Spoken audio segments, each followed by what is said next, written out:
you again, everyone, for being here. And today we obviously have great speakers. I'm going to do some intro later on, but I also want to introduce our town hall webinar, as we actually started this back in March, the second week of shelter in place, because during the first week, once we went into shelter in place, we realized like that all this information just keep changing. And even though we are real estate professional, obviously we are constantly trying to figure out what's going on, but a lot of consumers just don't have that opportunity. So that's why I started this town hall, to hoping to really bridge that information gap between the consumers and local real estate industry. And Anthony Wong, who is our panelist, actually shared this quote with me: "Never bend your head, always hold it high. Look the world straight in the eye," by Helen Keller. I always love to have some motivational quotes during our webinar, because during this time, well, any time in our career or in our life, we just need some motivation, right? And when I asked him, I was like, "Why did you choose this one?" And he actually had, because we have to share, sometimes we do projects together, and we may not achieve the results that we're looking for, but we know that the goal of our project is for the good of the community or for the good of our consumers. So even though it may not have good results, he said, like, just continue to hold it high and look at the world straight in the eye. And I love that. I really appreciate it, because even myself, I would need this kind of motivation sometimes. So I hope that by sharing this with everybody, whatever you're going through right now, maybe with your kids, with your family, with whatever, or your work, just continue to, hold it high, look at the world straight in the eye. Now, I want to also share a little bit about the market situation, market condition right now. I don't know if you guys have looked at or checked out Casey Conway, who is the chief economist from CCIM, last Friday, and his webinar was 1.5 hours long, and it was amazing. And he actually had prepared the presentation really just for our Western region, which is like a few of the Western states: Arizona, Nevada, Oregon, Washington, and California, as well as Hawaii. And I picked up 2 slides to share with you guys, because what I love about this is that a lot of people obviously worry about the property values after this COVID-19. What will happen? Are we going to see the same drastic drop of property value like 2009? And I mean, I know some of you probably the same way had purchased some properties in 2009, or there are other people who said that, man, I should have bought a lot of properties back then. Right. So well, how much are we talking about in terms of like the value change? So what he's saying is that he really doesn't think that the cap rate is going to increase drastically, which if you have a high cap rate, that will affect your property values, right? The main reason is that the difference between this time and that time is that the government actually jumped in really quickly and reduced the federal rate to almost 0. So, and the liquidity has been much better than 2009. Because of that, he doesn't think that the cap rate is going to increase, but the property value is going to be affected by your net operating income, which is, any residential units that's 5 units and up is based on net operating income to calculate their property value. So according to him, it's like, well, based on how much you're getting on the net operating income, if you reduce your net operating income, for example, by 12%, and if the cap rate in your area is about 6.3, then you're probably looking at around negative 27% of the property value. So which is a little bit good news, is that some people think that it's going to drop by 50%, which he doesn't believe that. So this will be a great chart to look at. And if you guys are interested in watching his webinar, feel free to go to norcalccim.com. That's where we have posted this webinar on there. And real quick on that, Helen, if you guys are listening and you're not following KC, you might want to do that, particularly because a lot of the economists out there are just giving you macro information. What KC does is take that macro information and tie it specifically to the commercial real estate industry, and particular to the sectors, better than anybody I've ever seen. So if you're not following KC, he's the guy in the commercial real estate, an economist that you want to pay attention to. Absolutely. I mean, my gosh, that webinar was so much information that it was phenomenal. Yeah.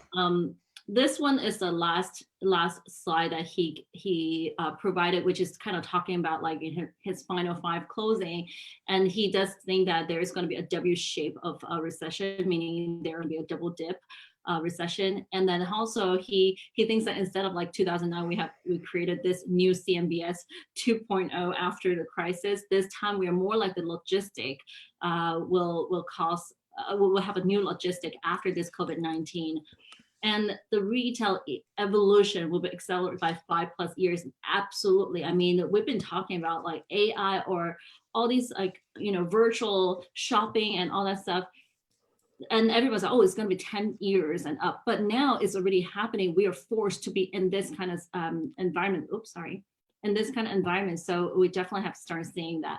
And then adaptive reuse will become your most important skill to fine tune.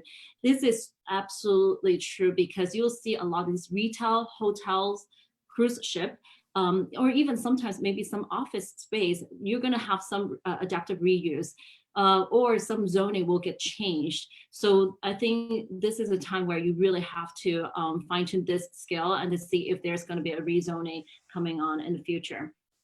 And we're gonna see some deficit spending, obviously, loss of wealth, acceleration of e-commerce. It is gonna be tough, but I think that we just have to continue to engage in that what if thinking, just like what Katie said, what if scenario, so that you can prepare for it. So again, I encourage everybody to go on norcalccim.com to look at past events. So the webinar is gonna be on there. Next slide, this one is more about residential. As you know that May 4th, we start basically the state's allowing us to show occupied homes now. So before May 4th, only vacant homes can be shown. After May 4th, we are able to show even homes with occupied with restrictions, as long as the occupants, they are not inside the home during the showing. And you can see pretty much starting May 1st, there's a huge surge of listings coming out.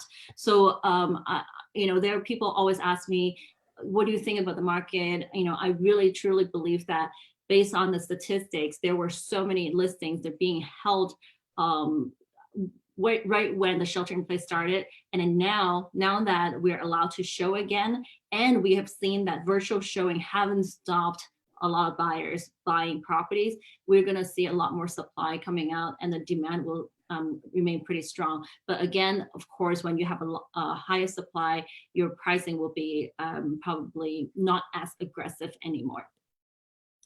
All right, so this is just a little bit of my update for you guys, but I want to introduce our panels today, and I'm so proud to have my co-host today, Steve Peterson. He's a great friend of mine from our CCIM community. He was actually a past president. Which year was it? 2018? 2018. That's right, 2018. Yep. And his firm actually specialized in commercial real estate, especially apartments, and based in Oakland. We have done deals together. We have done amazing deals. So Steve, do you want to share a little bit about what you've seen so far in the market? Yeah, and just a little quick, quick drip in there, because it is in a very interesting time, and I'm glad you talked a little bit about our residential, because a lot of us in commercial, we're only thinking about kind of our industry and what we do, but we all are people, and we all are affected by the residential market. And I think our market in commercial real estate, and particularly in the apartments, is absolutely different than residential.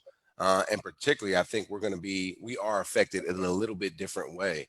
And the first way, that we were affected in terms of the business, the functionality of it, is that we weren't able to show occupied units until I think just last week. And so if you're selling apartment buildings and you can't show occupied units, that functionally, it just becomes very difficult. There were a lot of deals get done in our last couple of months, most of which were transactions that I saw and get initiated prior to the shelter in place.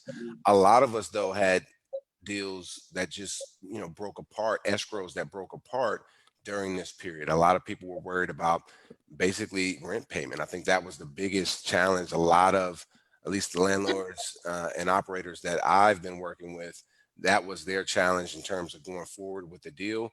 Also, just kind of knowing which way is up. Anytime there's uncertainty, investors, buyers, they pump the brakes a little bit. So we've seen in the last couple of weeks, at least in Oakland, a resurgence of people out there, looking at properties, seeing properties. I've seen a bunch of properties hit the market at interesting prices, at price points that don't necessarily reflect what's going on out there. And what I could say in my book of business, we've definitely seen some pricing difference based on terms of the listings that I had. A couple listings, give you an example. We had multiple offers above asking, went in the contract. That contract blew apart. There was 4 above asking. Now we're negotiating something we haven't done as listing agents for a while, down off the price. And I'm advising my clients, well, don't give the property away, but I think we've got a window of time to make a deal where the prices are still respectable. So let's make a deal and move, and then you become a buyer in this market. And so, in Oakland's also a mixed bag because of the tenant landlord warfare that's going on, and it's been like that for a while. Being a landlord, being a broker, also having been born and raised in the city as a tenant, I definitely feel both sides, and I believe that we've got to figure out, some sort of happy medium during this crisis, because if not, there could be mass chaos that ain't going to be good for tenants, not going to be good for landlords, not going to be good for the marketplace. So hopefully there's been some wild proposals out there about a legislator. We can't have extremes on either side. There has to be a meeting in the mind. And I'll wrap with this.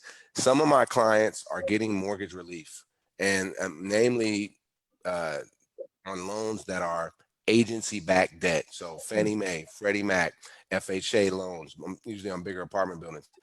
They are giving mortgage relief. Some of my bigger clients are not getting mortgage relief from their other banks, high net worth banks, the big banks, because they say, hey, you got enough cash, you got to deal with it on yourself. Well, if you got multiple properties and cash in the bank, that's not a big deal. But if you own 1 or 2 properties and your mortgage company is not giving you relief, that's a big deal. So I think that's the challenge that we as a marketplace are going to have to figure out how to navigate. It's still up in the air, which is why I'm really glad you included me on this panel, and hoping that we all can come up with some ideas and thoughts in terms of figuring our way through this. Absolutely. I'm so excited. And we actually was just talking yesterday, and we emailed each other kind of laughing at this one listing we saw. Oh, yeah. That, so usually our clients or buyers don't really like having Section 8 tenants in the apartment building, and then, or listing agents don't really promote that too much. But nowadays you start seeing listing that says federally protected building. It's the same thing. It's Section 8. There were a lot of Section 8 tenants. I love the term federally protected. So a few months ago, people, if you got Section 8 tenants, a lot of listing agents, they're downplaying that. Most of the marketplace, a lot of people, they don't like Section 8. I've always been a proponent from it. I have a different philosophy, but I started seeing emails about a month or so ago, and we were talking about that yesterday. Listing agents are now marketing Section 8 as part of the sexiness of their property because it's guaranteed income. I love the term federally protected, though. That was, brokers always, creative. So now it's cool to have. Oh, you went mute. But yeah, I think it definitely got me to open that email. I was like, federal protected, what does that mean? I was like, oh, Section 8 tenants. Right. So that's the new language for it now. Yes. Well, I want to go ahead and introduce our next speaker, Michael McLaughlin. And we were just talking about how we met before. We actually had done a webinar together with Jeff Lerman last year when California proposed this rent control, statewide rent control and just cause evictions. So you had done that webinar with great information. Michael McLaughlin, actually, he's pretty known in San Francisco area. He is an eviction attorney, and it is interesting, he's also served as a senior congressional staffer for a member of Congress from St. Louis. So he's definitely very interested in the laws, the proposals, reading about like what this legislative council or what kind of bill that have been written up. So Michael, do you mind to give a little intro about, and then also your thought about today's market? Yeah, so let me just jump right in. Yeah, before I went to law school, oh my God, I started like almost 25 years ago. So I've been out of law school for 21 years. So before I was in law school, I was on Capitol Hill. I was a senior congressional staffer for a member of Congress from St. Louis. So I'm geeky about like legislative proposals and I love them. And I think the first question that was on your sheet, Helen, is I think a Mhm. follow on what Steve just was mentioning, and that is we got to figure out how to bridge the landlord tenant war in some of these issues. So I think kind of big picture, the biggest issue that I'm seeing right now is what are we going to do with the deferred rent at the end of this crisis? So if we can imagine the world 6 months from now, right? Let's imagine that we've had 6 months of deferred rent payments, okay? Residential tenants, by and large, live month to month. They're never going to get caught up with a $10,000 debt owed to you. This is just not going to happen. Mm. Right. It's just not reality. And that's certainly going to be true, I think, even on the commercial side. With, say, a restaurant that's been closed, it may take months and months and months to reconstitute their business and get back up to speed. What are we going to do about this big debt that has been deferred, right? Yeah. Well, it right now, and so that's the problem. There's a proposal out there in the California state legislature that I don't know what it's going to look like at the end of the day once we go through the sausage factory, but essentially it's this. Someone is going to end up having to pay. If you can imagine that little child's game, right? We used to play at birthday parties. There are 5 chairs and 6 people dancing around the chair while the music goes. When the music stops, you've got to sit in the chair. One person is going to be left without a chair and they're out.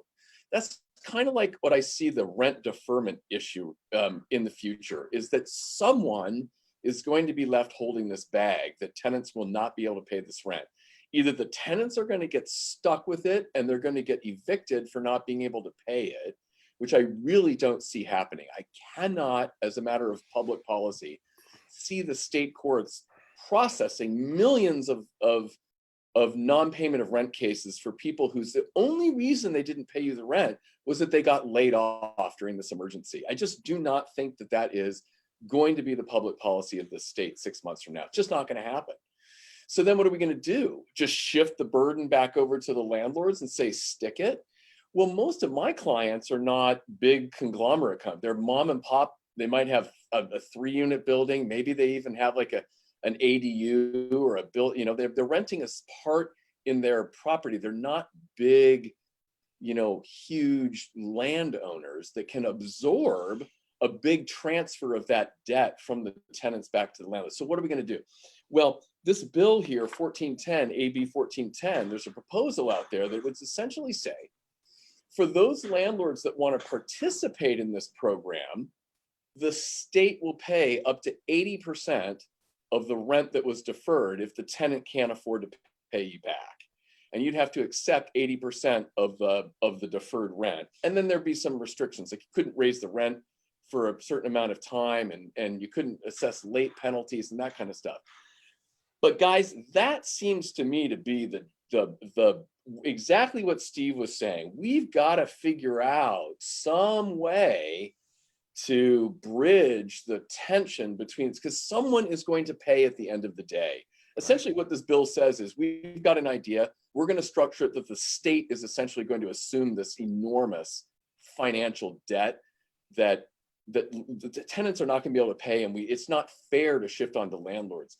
So I'm looking at 1410, is basically a really good starting point for a negotiation, where essentially the state's going to come in and say, if you'll accept 8 cents on the dollar, 80 cents on the dollar rather, then landlords will go ahead and subsidize you for that. It's like the Section 8 issue you're just talking about, right? The guarantee of at least a substantial portion of this debt might be really attractive to landlords. So I'm kind of excited about this. I'm not a lobbyist and I don't do politicking anymore like I did in the early part of my career 30 years ago. But something like this, I think, gets right at what I see as the essential vexing policy problem that we're going to be facing in landlord tenant law in 6 months or a year from now. Yeah. Absolutely. I think this is really interesting how from 2 weeks ago we were talking about AB 828, and then now this week is like, hey, there's like a AB 1410 seems to be a little bit better for the landlords. So I think we're definitely going to have more questions about that. Let me move on to John Adams. I want to introduce John Adams as well. He is the founder for Presidential Management, and he is a property manager based in San Jose and had worked for 2 different management companies before founding this company in 2013. And when I met John Adams, it was actually through the rental housing network that you and Sandy put together. Correct. Yeah, so I've been doing management for 18 years. I want to say this is the craziest environment I've ever been in regarding, rent deferments and tenants not being able to pay rent, even bigger than the recession before. At least in the recession, people kind of knew either whether they're going to make it or not. This one, everything's in the air. So clients don't know if they're going to make or get the money, and tenants don't know if they're going to get subsidized. And we've been lucky enough that we've only had 1.5% of our tenants not pay rent. But I know, it's the lower end tenant that's having the hardest time. Mm-hmm.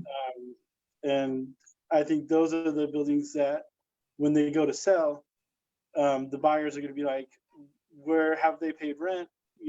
How far are you up on rents? And then they're going to make price changes as it goes. Yeah, and so you said that 1.5% of the tenants not paying rent, are they all due to COVID-19?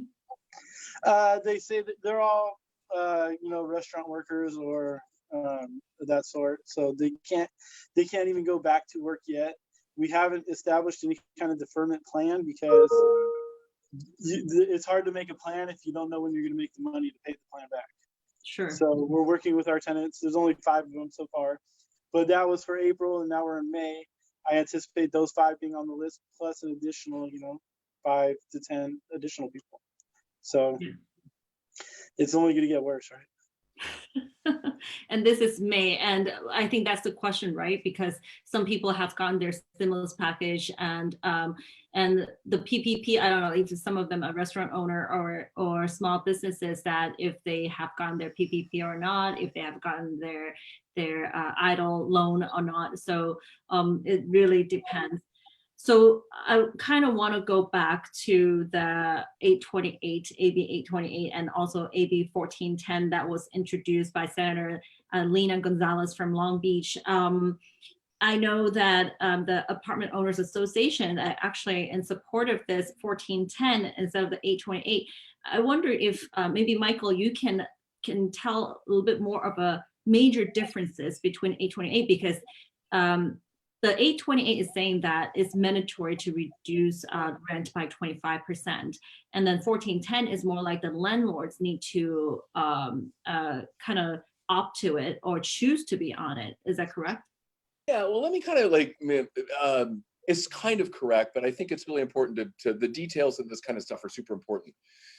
So in 828, if you're sitting in an unlawful detainer situation, and the tenant says, I want to stay, and I'm willing to stipulate to a judgment for possession, right? Which is the way these things almost always settle out. An unlawful detainer, an eviction action, almost always they settle. Sometimes you go to trial, but 99% of the time we settle these cases. We enter into a stipulation for settlement, stipulation for a judgment. Essentially, it says this. If you follow the terms of the settlement agreement, tenant, you get to stay. But if you breach any of those settlement terms, the landlord can go to the court and automatically get a judgment for possession entered in their favor without having to go to trial. And so essentially what this 828 is saying is this. If the tenant is willing to enter into a stipulation for settlement and judgment, and they'll have a year to repay the rent, and what the court can do is mandate that the landlord accept 25% less in the amount due in rent to enter into the stipulation. That's kind of the meat cleaver way of basically forcing landlords to accept less than they're owed in order to settle the case. That's essentially what 828 says. And that's what I would say is that's like the stick approach to legislating. That's the court coming, I mean, the legislature coming in and saying to the judge, you have a meat cleaver and you can simply cleave off 25% of what's owed and make the landlord accept that, okay, and as part of the settlement. Whereas AB 1410 is much more of a carrot approach. What it does is it says to the landlord, we are going to guarantee you, you know, a high percentage of the amount that's due to you, rather than, and allow the tenant to stay in possession. We're going to guarantee that you're going to get a good hefty proportion of that if you'll accept something less. And so it's not, it's the difference between the carrot and the stick. Because in 828, the court just comes in and says to the landlord, you're going to accept this, cleave it off, that's it. Yeah. So 1410 is voluntary, right? 1410 voluntary. You don't have to, the landlord doesn't have to, the landlord doesn't have to participate in the program, but if they do, then they can get at least a guarantee of a good percentage. Right. So if somebody, like, for example, you know, a lot of us representing landlords, or property managers representing landlords and want to support this 1410, what would you suggest them to do? Well, there are a number of different organizations out there, like the California Apartment Association. You know, you could go ahead and look at those kinds of lobbying groups, right? For lack of a better way of putting it, they're special interest groups. They lobby on behalf of industries and so forth. When I was back on Capitol Hill, I used to call them Chicken Little meetings, because we'd have meetings with all these, you know, association representatives who would come in and say, if Congress doesn't do X, Y, and Z, the world is going to end. And so, and so essentially you have a bunch of groups out there from everybody's interest. And the word, I mean, I think the term special interest is a pejorative when it doesn't need to be that way. Good. Great. Thank you so much for participate in your associations that are, you know, designed to advocate your interests before the legislature. Absolutely. I know there's a lot of call to action that getting set out by associations. So make sure if you are landlords or if you are real estate professionals, just watch for those so that you can really voice your opinion about the bill. And Vanessa, thank you so much for clarifying. This is a Senate Bill 1410, not AB 1410. It's Senate Bill 1410. Yeah, if I misspoke, I'm sorry. It's SB 1410. No, maybe it's me. I don't even know.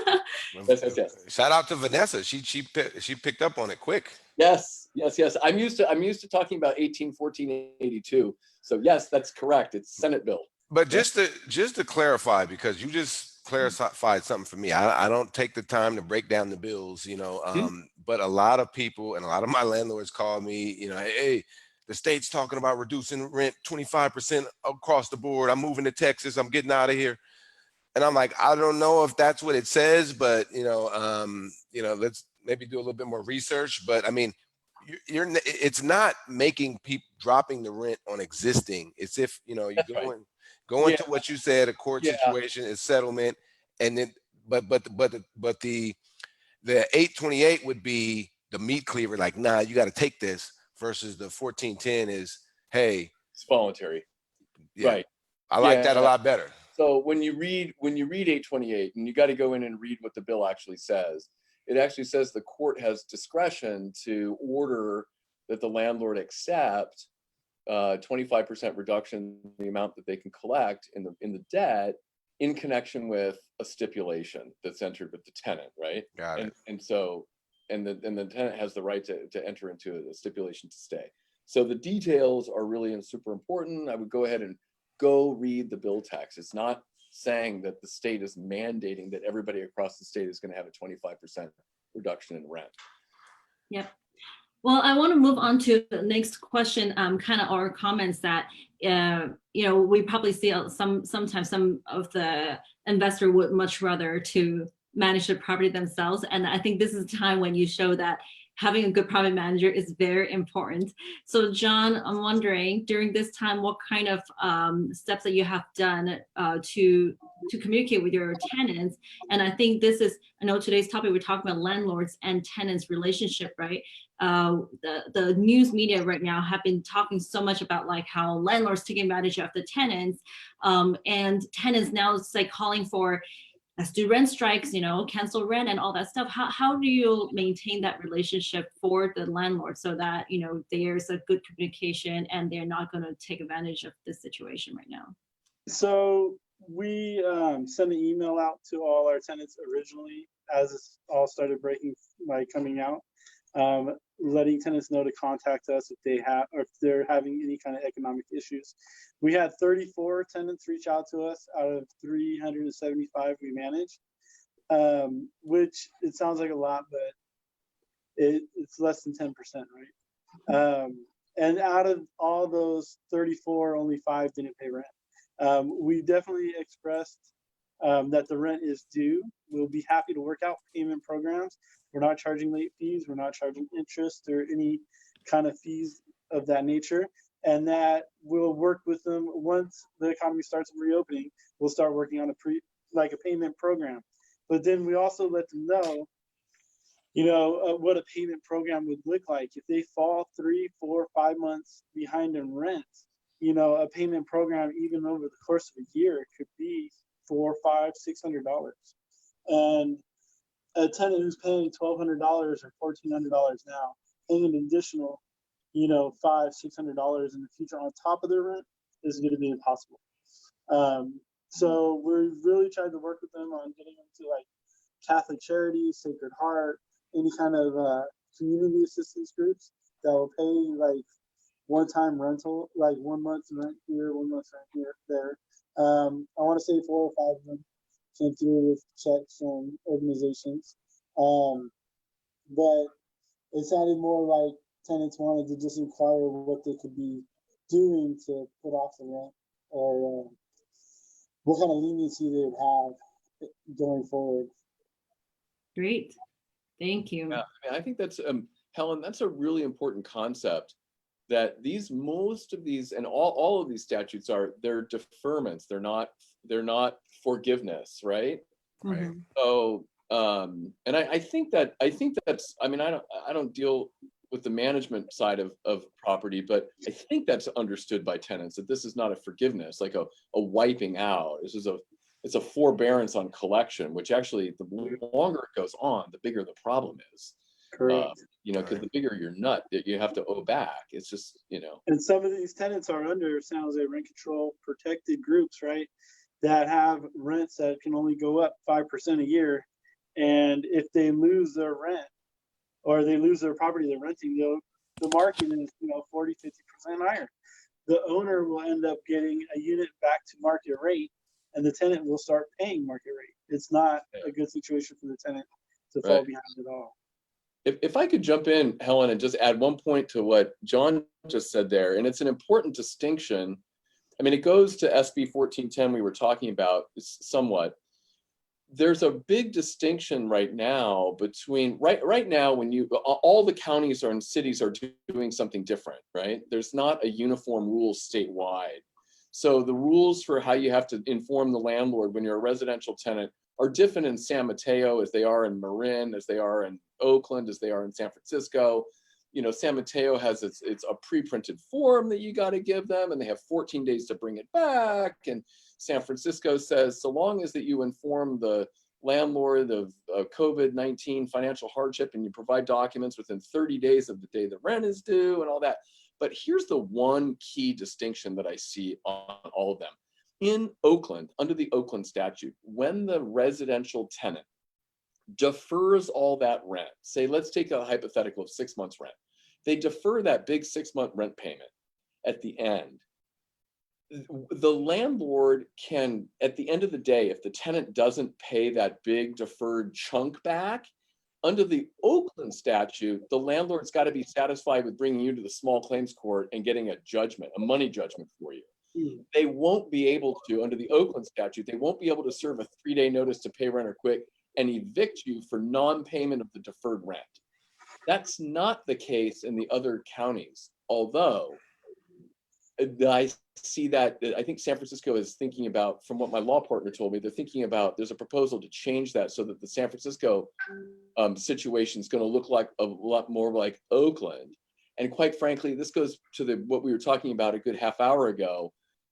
There's no way that the state is going to watch millions of people statewide be evicted for this. And so I think Oakland was on the leading edge, I think, of what these statutes are going to look like at the end of the day. Yeah. You're going to be right now, and let's say that SB 1410 didn't pass. We're back into that musical chair game where someone's going to be out, right? In Oakland, they basically say to the landlord, well, you can sue them, say, in the small claims court for the $6,000 they owe you, but good luck collecting on that judgment, right? Have you ever tried to collect on a small claims judgment? Right. You know, I mean, it isn't worth the paper it's written on. And so that distinction, what the remedy is at law for the landlord at the end of the day when the deferred rent nut doesn't get paid back, is in Oakland, you got to be satisfied with the worthless money judgment. In some of the other counties right now, you can serve a 3-day notice to pay rent or quit, at least under the current statute. I think that's not likely to stay that way. I think the whole state will probably go the Oakland route at the end of the day. Yeah. Great. We have quite a few questions on our Q&A box. Let's see. Steve, would you like to take these? Yeah, I see. Well, okay. Justin Wong, to be frank, is there anything we can do for non-payment of rents? Courts be closed for 90 days after stay-in-place order buyers are concerned. And I think that, Justin, we, Michael just kind of spoke exactly to what you were talking about in that respect. And I think the biggest thing we got to do, I believe, and if anybody else wants to chime in on this, the biggest thing we got to do, I think, is, amicably negotiate our way through this. It's time to use all the skills that we've developed as professionals in the business to work our way through, because it's like what Mike said, the state is not going to evict millions of people because the state told those millions of people to stay home and not go to work. And you know what I mean? So it's, it's kind of, that's what it is. So, I mean, it is, buyers are concerned, and this is, it's a legitimate concern. It's just something that we've got to work through.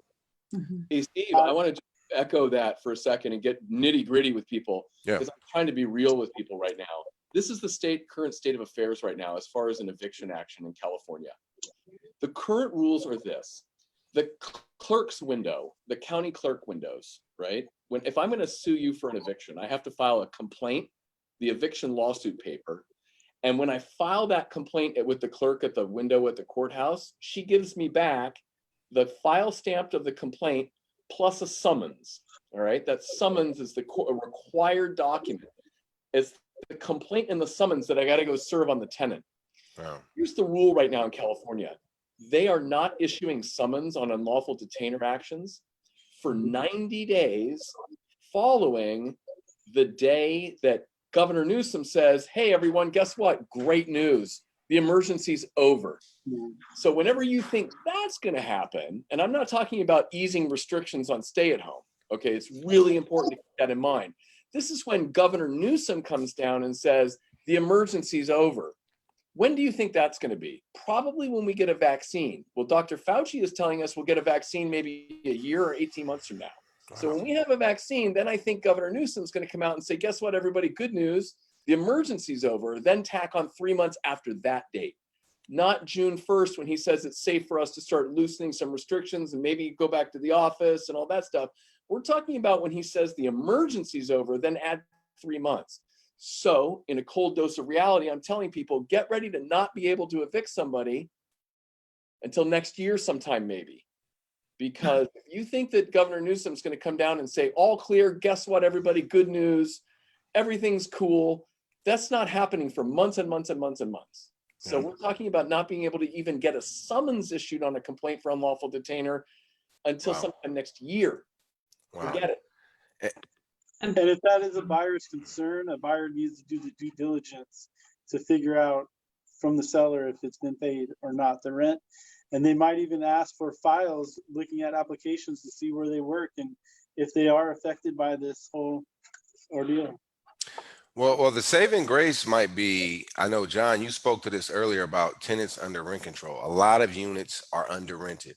And from the landlords who have units like that, they're saying is a lot of the people who have rents way under market, they're paying their rent because they don't want to risk that, losing that low rent status. So that might be in terms of, again, negotiating, having a great relationship with your tenants, because if somebody's paying $1,000 when the market's 2,500, they don't want to lose that.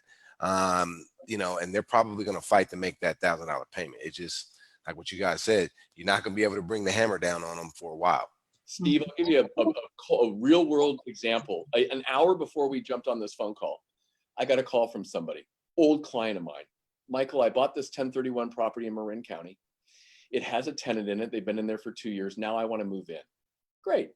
So you can serve it's not subject to the eviction protection of AB 1482 because it's a single family home. Conceivably, we could serve a 60-day notice terminating that tenancy, right? But what happens, client, when the tenant doesn't leave at the end of the 60 days? Right. I can't get you a summons for 90 days after, that could be next year. So the client said, what do you think? And I said, well, wouldn't it make more sense to maybe negotiate a buyout? Like, how much do you want to get back into the property? Is it worth it to you to offer them some amount of money to see if they're in a position to voluntarily leave? Yeah. Yes, that makes so much more sense than, because if I were to serve a 60-day notice, say in June, even if I could, so July, August, at the end of August, the notice expires, right? And now they're unlawfully detaining the property. I can't collect rent after the expiration of the notice period. So I could be sitting with that tenant in possession, not paying rent until Governor Newsom says everything's cool, add 90 days, and it could be a year and a half of the tenant just sitting there not paying rent. Wow. So might be a better option to think about doing a buyout, even if you have just cause and you're legally able to terminate the tenancy. You might be in a better position to try to offer a buyout. Yeah, and I think that's kind of where we are right now. And we just got to negotiation. It's negotiation, and that's why I think something a lot of people haven't had to do in a few years. Something that we gotta sharpen our skills on. And there's another question. It's an anonymous attendee. He asked, "What are the chances landlord?" Okay, he heard that landlords cannot increase rent until the end of the year. What are the chances of a landlord getting caught on an increase in a small amount of rent, like 3 to 5%? What's the penalty? So, I mean, have you heard any landlords getting caught? I don't think now is a great time to try to raise the rents, man. I don't know what you guys think. Probably not a good practice. Probably not a great idea, just in general. At this point in time, John, maybe if your landlord asks you to do that, what do you do? No, you don't do it. And we had rent increases going out for April 1st, and we even sent out cancellation notices on those for definitely our rent control tenants. Well, on that, okay, there's the same another anonymous attendee asked, and this one probably for you, John. Is it reasonable for property managers to ask for more compensation for extra work needs being done to COVID-19? Such as help with any quarantine arrangement? I think that's an interesting question because I'm sure you guys are doing a lot of additional work right now. Showings are definitely harder, but yeah, it all goes back to your contract and what your contract says. And if you need to negotiate additional fees, you need to go back to the client and negotiate a higher fee. You can't just impose a higher fee because you feel it's needed. So a lot of my contracts are 30-day changes. And so we can go and serve them a 30-day notice and change the fee structure. Yeah, and another example of negotiation, right? I think everything, that's the theme that keeps popping up, and so I think that's important. And then there's another question from anonymous attendee who asks, additionally, are there any discussions with local jurisdictions on how they will be handling the influx of UD filings once court does open up? So whenever that day is, Mike, it might be 2021. there's probably going to be a flood. Yeah, I wonder, is there going to be a priority, or how do they even begin to Such a good question. Honestly, such a good question. I'm not privy to any of those discussions. I have to believe, and these discussions are done with the Judicial Council of California. It's a branch of the Supreme Court which manages the courts statewide. One thing I will say on this, whatever that we do, better be uniform throughout the state. Right. Right now, the rent deferment rules are county by county and city by city.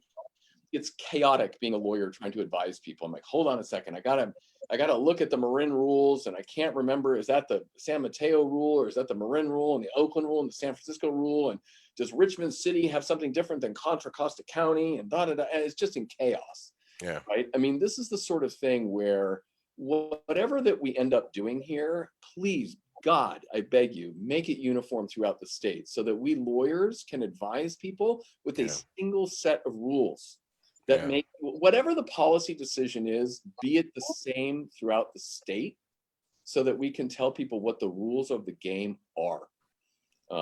And that's as a lawyer and a practitioner, that's my biggest. Just give us certainty, and it's the uniform, so that we all know what the rules are and we can all play along at the same time. We don't have people playing a different game in Oakland as they are in Berkeley, as they are in San Francisco. It's chaos. Yeah.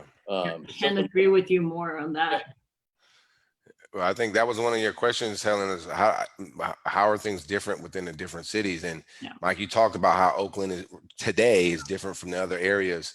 And I could just imagine for you as an attorney, for landlords, for tenants, there needs to be some sort of uniformity, or else nobody's going to know which way is up, and it is going to be mass chaos. So I think we're more likely to get uniformity when it comes to the question at issue here is, how are the courts going to deal with this big potential influx of UDs? Yeah. My first statement is I kind of doubt that we're going to see as many UDs as we might be thinking about, for all the reasons we've discussed in the last hour. Just as a public policy matter, I think it's bad public policy to do this, and I don't think that they'll go down that route. So I think the management of the court docket is much more likely to have a uniform rule than what the nuts and bolts of the rent deferments look like city to city and county to county. I think at the end of the day, the court will probably come in and say, this is the uniform rule for handling all this statewide. It's easy to do that, right? Because in other words, otherwise it would take the legislature passing a bill saying overriding all the county rules, and that's possible, but at least the court is going to have to come up with some uniform way of dealing with this. Yeah, they're gonna have to. They're gonna have to. And I don't know if we have time for one more question, Helen. Yeah, let's ask I wanted to know what the process is now for eviction for tenants who have stopped paying. Also, I don't believe it is due to loss of job. Then what's the criteria? Does the timing of how long they have stayed, it is any different for motel? Because our agreements are weekly, not long-term. Yeah, great question. The answer is that you'll have to see once you can get a UD teed up, right? So if the tenant makes the claim that they have a COVID-19 related financial hardship, okay, and you don't believe them, so you're going to have to serve your 3-day notice, and it's county by county about whether you can do that now. You certainly can't do it now in Oakland, right? And then their defense is going to be, but I had a financial hardship, and that claim and your belief that claim is bogus and their claim that it's valid is going to have to get worked out in the context of a litigation. So the tenant will have the burden of proving that you actually didn't pay the rent during the emergency because of a COVID-19 financial hardship. But that dispute, at least now, cannot be had or determined until we can actually get a UD on file. Yeah. That was a good question. Because you can't have street justice, right? You can't just say the landlord comes in and says, we think your claim is bogus. And so then, what then, that all of these kinds of disputes are going to have to, that's what litigation's about. Yeah, absolutely. Well, two more questions. Some of our investment clients worry that it would be hard to find tenants during this time if they purchase a vacant investment property now. Do you see that as being true, or depends on the area? I guess John would be the one answering this. So we have been able to rent properties. We only show one person at a time. We let them walk the property alone, only vacant properties.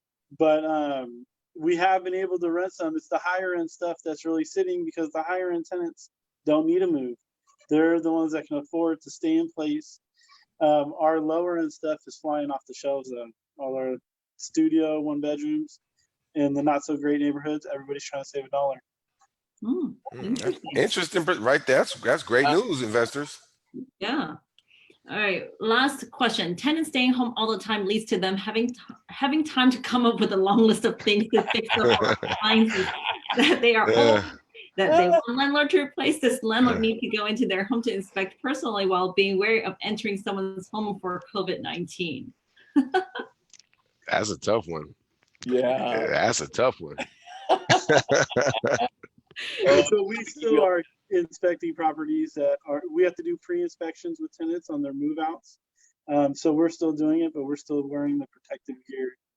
You know, I show up in gloves and a mask and tenants look at me all funny. You know, I have to do it to protect me and my family, you know? Yeah. So you just have to come up, if you needed to inspect the property with them standing outside, whatever makes you comfortable, but you still have to do it. Yeah. It's a great question, and it is you know, certainly John's area, but you know, what I'm telling people is, look, follow the guidance for interacting and going into places and how you manage the property pursuant to guidance from the CDC or, you know, the professional property management associations. Find some authority that you are following their guidance, right? You're not making it up on the fly. Yeah. Just winging it, because in a lawsuit for, say, negligence or some other claim, you want to be able to say, I followed the standard of care in the industry, and that standard was set either by the CDC or my trade association. They said I should do X, Y, and Z, and I did X, Y, and Z. Not, oh, I just thought it was okay if I did, you know, whatever. And I went in and, you know, I didn't follow 6 feet, and I didn't follow any protocol. I just made it up on the fly. And if you're a property manager with employees, you should have a written policy, obviously. Correct. Yep, absolutely. I think that's a great point. Yeah, that's based in something that's objectively understood to be, you know, have legitimacy, like the CDC or you know, the associations are another really great place to turn in and stuff. The last thing you want to be doing in a situation like this is just making it up on the fly. Yep. Right. Gosh, I'm so appreciative of all your expertise. This was a great topic. A lot of people have been asking about this for many weeks now. I'm so glad we finally get a chance to do this. I want to share with you guys one more quote. What you get by achieving your goals is not as important as what you become by achieving your goals, by Henry David Thoreau. And I think one of these things is that the reason this came up, and it's also a lot of people want to be a landlord so that they can achieve financial security. And somehow landlords also giving that reputation of being greedy and being bad people, taking advantage of the tenants. So I think, you know, and when we achieve a goal, it doesn't mean that we change who we are. And we need to really think about like what we become by achieving our goals is that we are providing housing. We're still, you know, care about our tenants. It's not about just money. Yes, we are working very hard to gain that financial security, but at the end of the day, we can also become a better person by being a landlord too. Absolutely. And I want to say thank you to my co-host, Steve Peterson. I'm so glad we get to do this together. And also, Absolutely. Of course, Michael McLaughlin and also John Adams. Finally, we get to put this panel together. Thank you so much for your expertise. Our next webinar is going to be 2 weeks from today. It's on May 27th, 2 to 3 p.m. And we're going to be talking more about planning, construction, and ADU.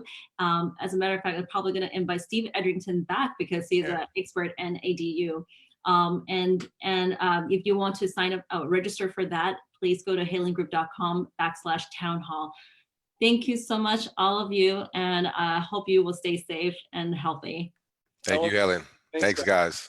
It's been real. Peace. It was great. John, it was great to meet you. We'll see you all. Great to meet you guys as well. Have a great week. Okay, you too. Bye.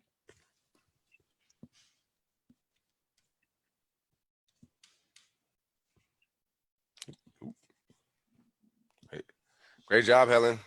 Thank you. Thank you. Thank you so much for doing this with me. Had a lot of fun. I hope this was really helpful for a lot of people. I think I'm sitting here. I learned a lot from this from the guys. So absolutely, I think this is a great topic. We've been getting questions about these for a few weeks now. So yeah, I'm very excited. Well, keep on doing what you're doing, Madam President. You're a great leader. You know, any way I can support you, just let me know, and I'm down for the cause. Definitely. Thanks, Steve. All right. Have a great one. Bye. All right, bye.